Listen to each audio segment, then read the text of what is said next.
Doncs sí, és així. La vida no és Instagram, hòsties. O sigui... Això podria ser una samarreta. La vida no és Instagram, hòsties. M'agrada. Però és que és així, hosti. És que la gent ara es pensa que la vida és Instagram, no? Que tot ha de ser fantàstic. Ara estic aquí a Dubai amb un còctel a la mà i no sé què. Doncs no. Doncs no. La vida és amb uns cabells despentinats a les 4 de la matinada, que no t'aguantes, que portes una setmana sense dormir, que et fa mal tot el cos. Doncs és això. Vull dir, hi ha gent que té una vida que no és bonica. I és així.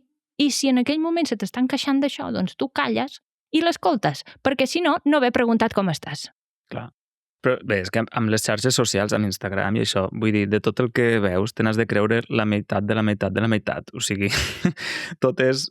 És postureig, és postureig. Sí,